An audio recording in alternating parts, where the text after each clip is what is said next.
यामध्ये शिवसेनेच्या संपर्कात आहे, मग काँग्रेस असेल, त्याचबरोबर उभाटा गटाचे असतील, काही मनसेचे असतील, काही स्थानिक स्वराज्य संस्थेच्या निवडणुकीच्या तोंडावर काही माजी आमदार असतील, काही महायुतीचे बी काही लोक संपर्कात आहे.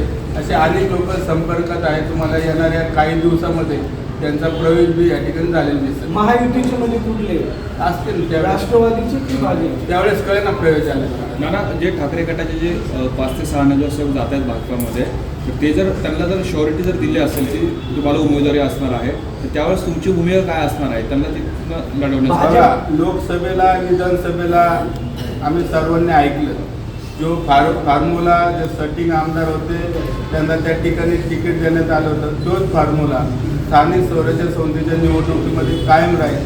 ज्या ठिकाणी शिवसेनेचे धनुष्यबाण निवडून आले त्या जागा आम्ही कायम त्या ठिकाणी मागणार आहोत.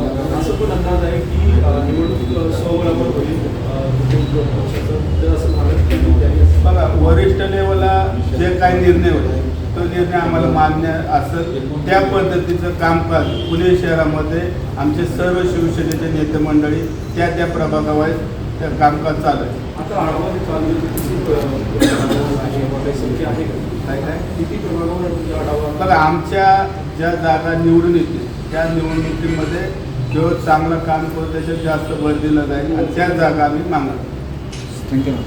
शिवसेनेच्या दृष्टीने आणि स्थानिक स्वराज्य संस्थेच्या दृष्टीने सर्व शिवसेनेचे पुण्यातले आमचे संपर्क म्हणून अजय भोसले असतील, आमची सर्व महिला आघाडी असेल, प्रभागवाईज त्या ठिकाणी बैठका चालू झालेल्या आहे. प्रभागवाईज बूथ लेवलला शिवदूत, त्या ठिकाणी मतदार नोंदणी, त्याचबरोबर घरोघरी जाऊन संपर्क अभियान यासारखे कामं आम्ही प्रभागात बैठक घेऊन चालू केलेले आहे.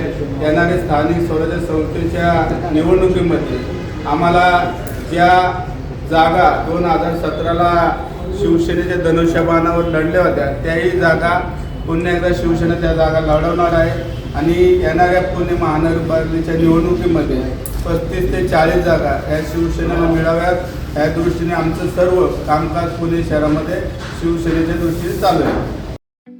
ठळक घडामोडींसाठी देशोन्नती न्यूज चॅनलला सबस्क्राईब करा आणि बेल आयकॉन प्रेस करा.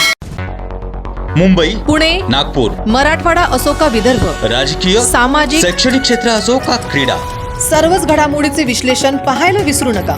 फक्त देशोन्नती न्यूजवर.